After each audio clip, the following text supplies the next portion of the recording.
Hey guys, this is Jack Punkington here with a video that I didn't really think I'd do, but it's kind of interesting. It's just something I've been going through for myself, and I wanted to make a video for anyone else who's going through kind of something the same thing.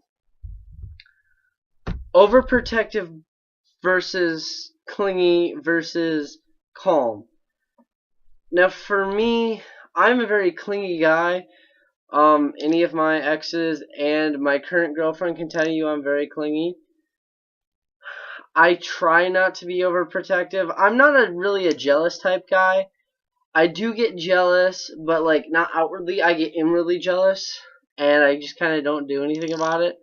I try to be as calm as I can with certain things, but I think there's a fine line between clingy on the good way, clingy on the bad way, and then there's an even finer line right next to that that's overprotective. And ways to not be overprotective is to give your opposite. This goes for girls too who are clingy and overprotective. Space. When it gets to the point where you're freaking out because they haven't texted you for like an hour or half an hour, give them the space. You don't know what they could be going. You don't know what they could be doing, if they're sleeping or not, or if they're are not in a good mood and they just don't want to talk. It's very, very hard, but sometimes the best thing is to just let them have their space and their time and then talk to them when they're ready to. I have problems with that myself. I'm the kind of guy that when my girlfriend is upset, I want to know why. I want to be there, right there, to help her through it all. And sometimes that's actually more harmful than good. It's hard to think of it that way, but it can be, because if it gets to the point where they literally don't want to talk to anyone, and you're like, well, talk to me. I'm here for you. Your boyfriend. You should talk to me. Don't talk to them. They'll talk to you when they're ready. They'll tell you what's wrong when they want to. Don't try to force it out of them, because sometimes it just makes things worse. And when they're not in a good mood, or if they're like upset, and you could just be making it worse. I've had personal experience with this before, and I've also been on both ends. And sometimes it is just nice to have the space. Sometimes it's not. Sometimes you need to talk to someone, especially like when you're stressed out. And you say you don't, but you do. I'm like this a lot. Like, I'll say I don't want to talk to anyone, but I need to talk to one person, and that is my girlfriend all the time. For me, she's the one of the few people that I can tell everything to, and she's the person that I go to like when I'm upset. Last night, an or a person who was a friend, he's not really a friend anymore, had posted something on my band's Facebook page, and I got really, really upset about it, and she was the first person I went to talk to about it. And at the same time, I know that like she does the same thing. If she's like, someone says something and it really upsets her, a lot of times I'm the first person that she talks to, but there are times when something's really bothering her and she doesn't want to talk.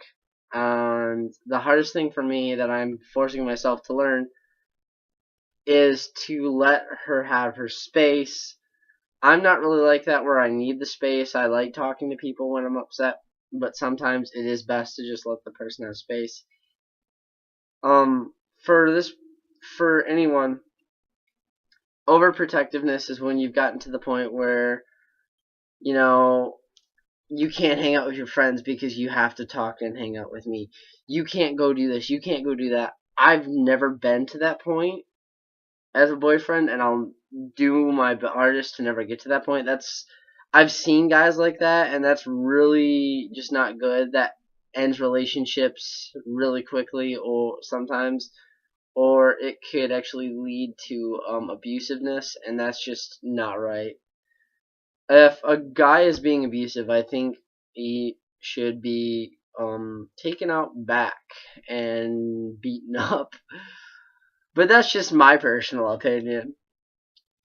But I feel that when it comes to like small stuff, like, oh my gosh, she hasn't texted me in half an hour or an hour. Calm down. There's a reason. And it's hard for teenagers and people growing up in like the last 10 years, because we've grown up with cell phones in our hands all the time.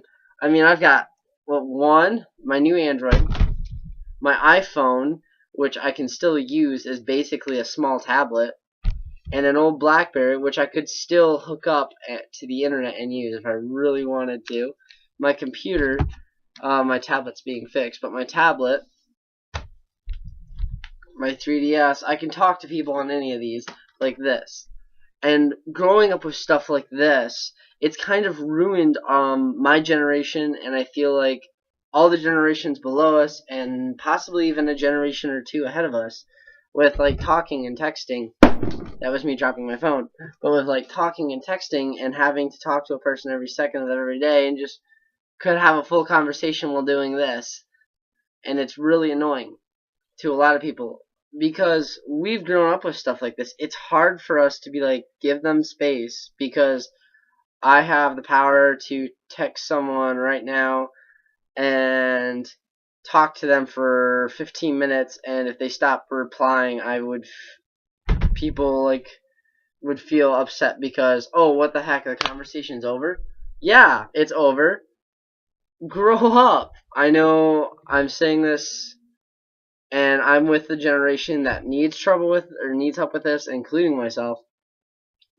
Back in if we go back 25 years, when cell phones were those big brick things, or cordless phone, if you had the cordless phone in your house, you were a rich family. And you could talk for a long time. You couldn't text, you could talk. People didn't have the instant response that we have today, and because of that, it has ruined a lot of us on giving our other person space. Because I am giving you space, but I'm right here texting you. That's not giving them space. You're still bothering them or talking to them. And I feel that if a relationship is to be successful, the person, any person, needs to be able to understand that we need to sometimes step away from the phone or any sort of communication device and just let that person have their space.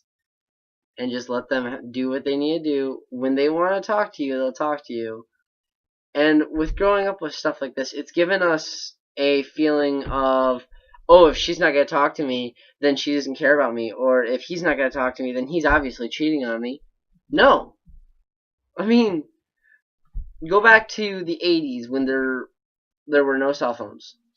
If you wanted to date a girl, you had to call her up on the phone, or you had to talk to her in person.